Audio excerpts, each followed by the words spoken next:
नाजरीन welcome back. अपने इस सेगमेंट में हम एक और अहम मौजू पे गुफ्तगू करेंगे जो जुड़ा हुआ है हमारे पॉलिटिकल क्राइसिस से।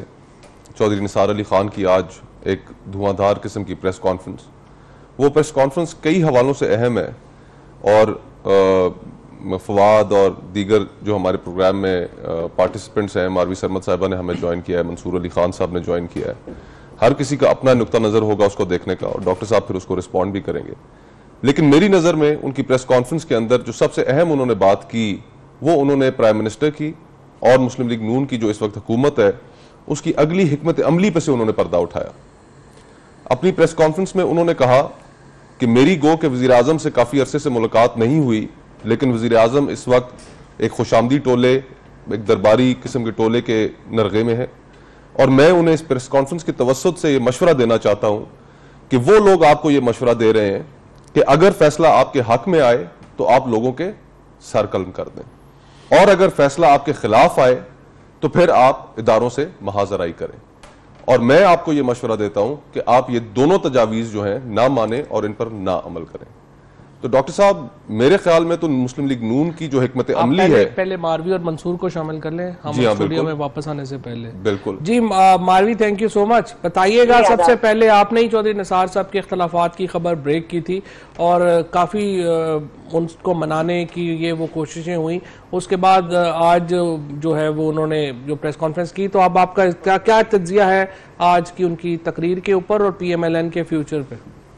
शुक्रिया फवाद साहब। ये जो खबर मेरा ख्याल है कि जिस दिन कैबिनेट मीटिंग हुई थी उसके नेक्स्ट डे ये आ गई थी हमारे अखबार में ये खबर, और बहुत इसके ऊपर लहजा भी हुई और बहुत से कैबिनेट मेंबरान ने बाद में इसको टीवी पे आकर तस्दीक भी की, लेकिन I stood by my story और अब आपने देखा कि वो सही साबित हो गई है। असल में मुझे ये समझ नहीं आती कि PMLN के जो दोस्त हैं उन्हें इसके ऊपर खफगी क्यों है, क्योंकि फवाद साहब ये तो एक नहायत ही जमहूरी तर्ज अमल है कि डाइसेंट जो है उसका इजहार कैबिनेट जैसे आला जो फोरम है उसके ऊपर हो और प्राइम मिनिस्टर उसको खुशउस्लूबी के साथ लें और उसके बाद उसके ऊपर बहस हो। तो अगर हमारी डेमोक्रेसी इस मैच्योरिटी की तरफ बढ़ रही है तो इसमें मेरा नहीं ख्याल कि PMLN को बहुत ज्यादा डिफेंसिव होने की जरूरत थी या उन्हें इसमें अपनी सुबकी महसूस करने की जरूरत थी। ये तो बड़ी अच्छी बात है। जो आज की उनकी प्रेस कॉन्फ्रेंस है उसमें भी वो खूब पर्दा है कि चेयरमैन से लगे बैठे हैं, साफ छुपते भी नहीं, सामने आते भी नहीं कि मुस्ताक वो कुछ क्लियर बात नहीं कर रहे थे, लेकिन उसमें भी उन्होंने बहुत से जो है वो पैगामात दे दिए। एक बात मैं आपको बता दूं फवाद साहब कि ये 1999 की तरह ही कुछ मामला होगा अगर का फैसला कुछ नाखुशगवार आता है PMLN के लिए। आपको लग रहा है कि PMLN में दोबारा जो है वो धड़ेबंदी हो जाएगी? धड़ेबंदी नहीं फवाद साहब, ये जो निसार साहब हैं ये आपको नजर कहीं नहीं आएंगे, ये मैं आपको बता रही हूँ। ये बिल्कुल पस मंजर में चले जाएंगे मगर रहेंगे PMLN के अंदर। ठीक। जैसे सोहेल बड़ाई साहब ने अपनी किताब गद्दार कौन में उस वक्त दिखा कि जब हुसैन नवाज ने बड़ी खफगी का इजहार किया कि कैसे अचानक चौधरी निसार जब माशाल्लाह लगा तो वो प्राइम मिनिस्टर हाउस से चुप करके निकल गए और उन्होंने कहा कि बाद में हमें पता ही नहीं चला कि वो किधर गए हैं। जी मंसूर, आप ऐड करिएगा मारवी की में। मारवी मेरी सीनियर है जी, मैं सिर्फ इस हद तक थोड़ा सा डिसएग्री करूंगा इस बात से कि छोटी हूँ मंसूर। वो तो है, ये तो फैक्ट है, बस मैं वैसे ही फायदा उठा रहा हूँ मौके का। मैं ये कहना चाह रहा था कि डेमोक्रेसी की आपने बात की, जमहूरियत की बात की, बहुत अच्छा लगता है, आई एग्री, और मैं मारवी की डेफिनेशन से मैं एग्री करता हूँ, लेकिन मौका नहीं था, ये टाइम नहीं था जब आपके घर के ऊपर हमला हो रहा हो। मैं अगर मुस्लिम लीग नून की पार्टी को एक घर तस्वुर करूं, आपके घर के बाहर लोग खड़े पत्थर मार रहे हों और वो ये कह रहे हो कि हमें घर का सरबराह चाहिए, उसको बाहर निकालो, ऐसे मौके पे अगर घर के सरबराह का छोटा भाई आके ये कहे कि जनाब आपने मुझे टाइम नहीं दिया, मैं आपसे बात नहीं करता, आपने मेरे मशवरे नहीं सुने, ये मौका नहीं होता। मौका देख के मौके की मुनासिबत से आप अपनी खफगी का इजहार करते हैं। लेकिन मंसूर को मुझे वाकया याद आता है कि वो बज़नीफ जो थे, जो डिक्टेटर थे रशिया के, उन्होंने तकरीर की और अपने जो प्रेडिसेसर थे उनको शदीद तनकीद का निशाना बनाया कि वो ऐसा था। तो नीचे से एक चिट आई कि उसने कहा कि आपने उस वक्त क्यों नहीं बोला जब था ताकतवर था, तो उसने कहा ये चिट किसने भेजी है मुझे? तो उसके बाद जो है वहां पे खामोशी छा गई और उसके बाद नाज़रीन ने ये कहा कि मैंने भी इसलिए नहीं कहा था। तो ये जो मंसूर बात कर रहे हैं, मंसूर जब बंदा इतना तगड़ा हो तो मुश्किल ही हो जाता है बोलना, जब थोड़ा हिलता है तभी वो लोग बोलते हैं ना। लेकिन मेरा ख्याल है कि इतना किसी में कहने की हिम्मत होनी चाहिए कि बादशाह नंगा है। हाँ, ये बात सही है, ये बात सही है। तो मंसूर ये बात आपकी सही है। अच्छा, अब डॉक्टर साहब ऑल इयर्स सर। देखिए, मैं तो जो मारवी वाली बात है उससे एग्री करता हूँ कि उन्होंने अपना एक नुक्ता नज़र जो है एक सिंसेरिटी के साथ अपना एक नुक्ता नज़र दिया। ज़रूरी नहीं होता कि हर मर्तबा हर शख्स आपके नुक्ता नज़र से एग्री करे, मगर इसका मतलब ये नहीं होता कि अगर 2 या 3 या 4 नुक्ता नज़र हैं या कोई नुकात लोग पेश कर रहे हैं तो वो पार्टी के साथ या वज़ीर आज़म के साथ सिंसेर नहीं। तो उन्होंने अपना नुक्ता नज़र जो है वो उस वक्त पेश किया। But he was very bitter against Khawaja Asif. उन्होंने कहा कि नाम नहीं लिया उन्होंने, लेकिन उन्होंने कहा कि नाम नहीं लिया तो फिर आप खामखा आप किस काय को ले रहे हैं? आप बताइए वो किस वजीर का जिक्र कर रहे थे? मंसूर दोनों से पूछ लेते हैं, आप पूछिए। तो आपको मुखालिफ है तो इसलिए क्या आते हैं गैब से या मज़ामी ख्याल में? देखिए, अब तो मैं डॉक्टर साहब सिर्फ एक छोटी सी बात ऐड कर दूं कि आप ये देखिए, आपने फरमाया कि वो अपना नुक्ता नजर दे रहे थे। मेरा सलाह सिर्फ इस पॉइंट से है कि आप ये देखिए, उन्होंने 2 कैबिनेट मिनिस्टर्स, अगर तो 2 हैं, मुझे नहीं पता 2 थे या 1 है, एक के अगेंस्ट वो प्रेस रिलीज निकाल चुके हैं उनके तर्जुमान, और एक के बारे में आज एक प्रेस कॉन्फ्रेंस में बैठ के उन्होंने करप्शन और नहीं, तो आप तो नाम ले लें भाई, आप तो ऐसे कर रहे हैं जैसे आप भी नून लीग के डिसिप्लिन में आ रहे हैं। मैं ले लेती हूँ फवाद नाम, एहसन इकबाल साहब के साथ, और दूसरी आज वो जिनका जिक्र कर रहे थे गालिबन वो इरफान सिद्दीकी साहब का भी जिक्र कर रहे थे। अच्छा, इरफान सिद्दीकी का भी जिक्र कर रहे थे? जी हाँ, उन्होंने कहा था अनइलेक्टेड और जो कैबिनेट के मेंबर नहीं है। हाँ, अच्छा, इंटरेस्टिंग।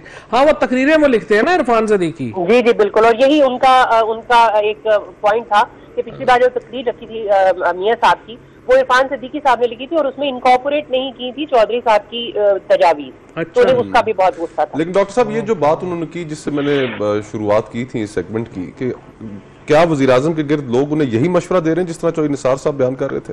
नहीं, कतई नहीं है। आप देखिए, इससे पहले भी कई मरतबा हम लोग यहाँ पे प्रोग्राम कर सके हैं। एक दफ़ा चौधरी साहब ने जिक्र भी किया था कि 5000 लोग तो सिर्फ जेलम से बसों में भर लिए गए हैं, जो कल लेकिन इस दफा तो आपके इंटीरियर मिनिस्टर हुकूमत के सीनियर रुकन। नहीं, ऐसी कोई बात कोशिश तो की थी, आया ही कोई नहीं। चले, यही सही। मैंने उस दिन भी मैंने उनको 4 दिन पहले कह दिया था कि हमारी कोशिश नाकाम हो जाएगी और कोई नहीं आएगा। आपका महाजराई का कोई प्रोग्राम? हमारा कोई महाजराई का हमारा महाजराई का कोई प्रोग्राम नहीं है। हम देखते हैं, हमें अभी तवक्का है कि अदालत से हमें इंसाफ मिलेगा। हमें ये कभी तवक्का है कि कल जब वो बैठेंगे और जो हमने तो सीधे जेल जाए वहां से। लेकिन ये आप चलिए, मैंने तो आपको कई मरतबा कहा है कि सुबह को आप अदालत जाया कीजिए, रात को यहाँ पर आया कीजिए और दरमियान में बरी इमाम में जाके दुआएं मांगे। अच्छा, फिर उन्होंने साथ इशारतन डॉन लीक्स का भी जिक्र किया, उसके ऊपर भी लग रहा था कि उनका मौक़िफ़ फर्क है। बहुत मुश्किल है मुझे, जो उन्होंने आज आपने भी प्रेस कॉन्फ्रेंस सुनी, मैं उनकी प्रेस कॉन्फ्रेंस पे तबसरा करना मेरे लिए बहुत मुश्किल है। मैं समझता हूँ उन्होंने बड़ी वाज़ेह अल्फाज में जो वो कहना चाहते थे उन्होंने कहा है, और मगर आप लोगों के नाम ले रहे हैं, उन्होंने लोगों के नाम नहीं लिए। ये बात आप नाजरीन को बताएं कि ये आपका ख्याल है कि वो उनका ख्याल नहीं है। ये जो सामने मंसूर है, मारवी सरमद है, और थोड़ा बहुत हमारा 24/7 काम ही है उन्होंने ये बात करना कि जो बंदा बात कर रहा है वो कहाँ से कर रहा है। क्यों मंसूर साहब? लेकिन आप सही कि मुझे डॉक्टर साहब की ना मैं बड़ी रिस्पेक्ट करता हूँ, मुझे बड़ी अच्छी लगती है कि बड़े तरीके से अपनी पार्टी को डिफेंड करते हैं। लेकिन डॉक्टर आज आप रिस्पेक्ट नहीं करने वाले। ये माजी के सहीफे में आपने बात की है कि मैं डॉक्टर साहब की रिस्पेक्ट करता था। Thank you very much. सिर्फ एक छोटी सी बात, the interior minister of Pakistan has told me today कि 1.5 महीने से मैं इस मुल्क के वजीर आजम से 1-on-1 नहीं मिला। मुझे आज इंटीरियर मिनिस्टर ये बताया कि आपकी कैबिनेट के अंदर एक शख्स ऐसा है जो फाइनेंशियल करप्शन कर रहा है। मुझे आज इंटीरियर मिनिस्टर ने ये बताया कि सिक्योरिटी के मामला के ऊपर मेरे इंटीरियर मिनिस्टर और वज़ीर आज़म के दरमियान किसी किस्म का कोई राब्ता नहीं है। This speaks volume about the governance of Muslim League Noon. बड़ी इंटरेस्टिंग बात है, ये बहुत इंटरेस्टिंग अच्छा, बात है, बड़ी अहम बात है। मारवी बात यह है कि वो पता नहीं बाकी राब्ता है या मुलाकातों का तो पता नहीं, JIT में तो सबको यही लेके गए। ड्राइविंग तो इन्होंने की, गाड़ी की उठा के लेके जाते रहे, फिर वो क्या हुआ? बिल्कुल। लेकिन आपने देखा होगा कि जब मरियम नवाज गई तो उस वक्त उनकी ड्राइविंग सीट पे ये नहीं थे, और जब शहबाज शरीफ साहब गए तो उस वक्त रूलिंग फैमिली में से कोई भी नहीं था साथ। दूसरी बात यह है कि जब मियां साहब तशरीफ ले गए प्राइम मिनिस्टर साहब, तो उस वक्त आपने देखा होगा कि गाड़ी में जाने से पहले एक तस्वीर बनाई गई, जिसको बाद में फिर सोशल मीडिया पर भी जारी किया गया। वो उस वक्त बनाई गई जब चौधरी साहब ड्राइविंग सीट पर बैठ चुके थे, लिहाजा वो तस्वीर में नहीं शामिल हुए। तो इस तरह से ये तासुर ये उभरा कि शायद चौधरी साहब नहीं है उन लोगों में जो मियां साहब के साथ है। तो ये भी एक इस तरह की बहुत सी छोटी छोटी बातें हैं। लेकिन मुझे एक बात फवाद साहब आपकी मैं फायदा उठा के आपके प्रोग्राम का ये करना चाहूंगी कि मुझे चौधरी साहब की एक बात बहुत बहुत अफसोस हुआ उससे, जो उन्होंने फरमाया कि जी पार्लिमानी पार्टी के इजलास में तो आपको पता है मैं कभी जाता ही नहीं, यानी पार्लिमानी पार्टी का इजलास उनके लिए चंदा अहमियत नहीं रखता और ना ही पार्लियामेंट रखती है, क्योंकि पार्लियामेंट में भी उनको 12 सेनेट में बुलाया जाता रहा मगर वो आज तक नहीं गए। ठीक है, अच्छा चलिए यहाँ से थोड़ा आगे मैं बढ़ना चाहता हूँ। एक बात की वजाहत जरूरी, बाकी चीजें तो मैं समझता हूँ कि आप क्या आसाराई कर रहे हैं, ऑब्वियसली आपका मेरा इख्तलाफ है इस बात पे। लेकिन एक बात जिसका मैं बड़ा बरमला जो मारवी ने की है बात, मैं उससे एग्री नहीं करता। वो जो कह रही हैं कि कोई जो फर्स्ट फैमिली है, जब शहबाज साहब गए हैं तो उन्होंने इम्प्लाई की हैं कुछ चीजें, और मैं उनकी भरपूर तरदीद करना चाहता हूं कि ऐसी कतन किसी सूरत कोई बात नहीं। नहीं देखिए, शहबाज साहब जो चीजें सबसे अहम है, जो चीजें लाहौर में एक धमाका हुआ, जो मैं बात मुल्क की सिक्योरिटी तो जाती है ना, मैं आप उसका भी जरा जवाब दे दें कि अगर 1.5 महीने से 2 महीने से नहीं आप वजीर दाखिला की मुलाकात ही नहीं हुई।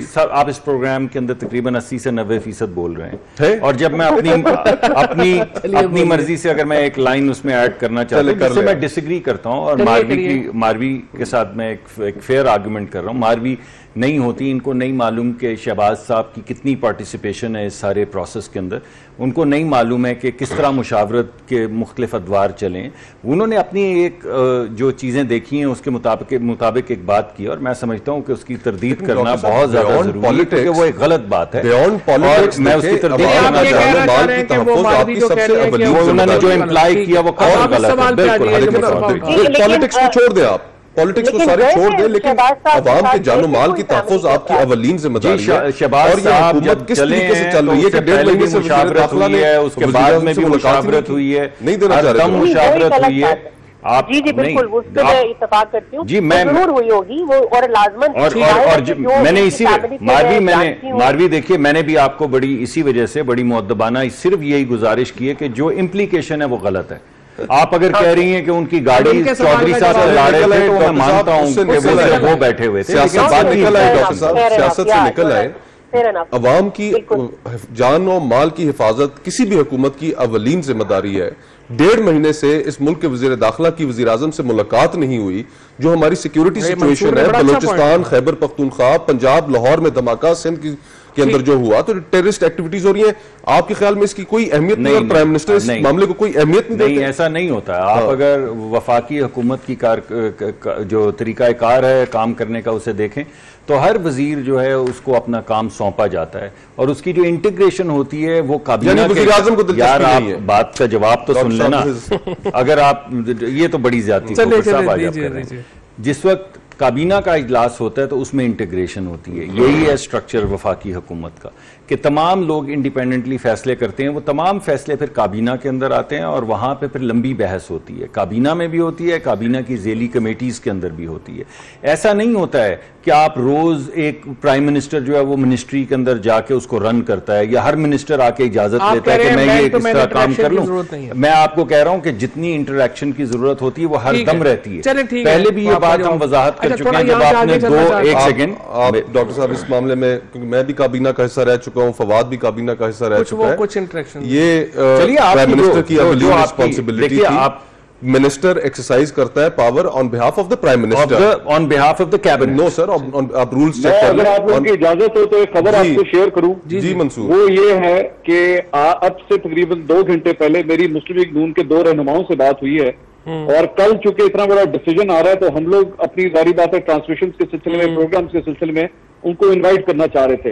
और ये मैं 2 बड़े अहम रहनुमाओं की, नून लीग के रहनुमाओं की बात कर रहा हूँ जिनको आप टीवी पे देखते हैं। उनमें से कम एक आदमी ने मुझे ये जवाब आगे से दिया कि जी तुसी मैनू भी इस तो चौधरी निसार ही समझो। तो आप उनका नाम भी मैं हैरान हो गया कि मैंने कहा क्या नाम कह भी रहे हैं आप? बता दें मंसूर साहब, अगर आपने अब इतना इखलाकी जुर्रत दिखाई तो नाम भी बताएं फिर। नहीं, इन्होंने तो खबर दी। क्योंकि उन्होंने नहीं, ये तो इस नाम से तो फिर मैं आपके मुतालिक किसी प्रोग्राम में बात कर दूं कि नहीं, एक खबरें ऐसे ही साहब आती हैं, उन्होंने खबरें बात ऐसे ही की, देते हैं। आप खबर दे रहे अच्छा, हैं। अगर आप मारवी और अगर मंसूर, आप एक हमारे साथ देखिए, ही नहीं नहीं, रहिएगा। एक मिनट ठहरिए, ऐसे जरा नहीं। सा सुबह टचिए फैसला रहो। क्या कर रहे नहीं, हैं? नहीं, बेहोश हो जाएंगे। इस बात तरह कर ये रहे क्या हैं। बात हुई, मेरी बात तो करने देखिए दें। मंसूर ने देखिए खबर मंसूर दी है, साहब, उस पे अगर बात आप कर इस तरह, क्योंकि आप कोशिश ये कर रहे हैं कि आप उस दरार को या डालें या दरार का इजहार करें, तो अगर आप ऐसा कर रहे हैं, आपने तो कहा ही नहीं जवाब है। नहीं, आप अगर आप कह रहे हैं, मैं तो नहीं कह मंसूर रहा। साहब, अगर आप ये बात कर रहे हैं तो उनका नाम बता दें। नहीं, अभी वो उन्होंने इजाजत नहीं है ना, इजाजत उन्होंने नहीं ली अपने ना, उसको सोर्स किस से तरह नाम चलिए, बता दें? तो फिर आप इस तरह की बातें मत तो करें। बात तो ये खबर है दे ना, रहे हैं। ऐसी बात नहीं, निकलती तो है। फिर नाम बताएं अच्छा डॉक्टर, ताकि हमें पता चले मैं आपको कि किसका ये जिक्र मेरा कर रहे आपसे हैं। वादा है डॉक्टर, मेरा आपसे वादा है कि मैं आपको उस शख्स को अगले 24 घंटे में आपके सामने लाके खड़ा वाह करूंगा। वाह, चलिए, वाह, ठीक है, जबरदस्त, ये अच्छा चलिए रहेगा, जी। ये। ये तो ब्रेकिंग न्यूज आ गई। भारत खत्म होता है, कुछ ही देर में हम दोबारा हाजिर होते हैं। और मंसूर को साथ कह देना कि अभी हमारे साथ ही रहे। हाँ, अगर मारवी और मंसूर अगर आप हमारे साथ रह सकें, अगर हमारे आखिरी सेगमेंट में भी ज्वाइन करें तो गुफ्तगू जो है वो मजीद मायनी खेज हो जाएगी और डॉक्टर साहब जो है वो डॉक्टर अल्लाह ही साहब रहम करें इन पे।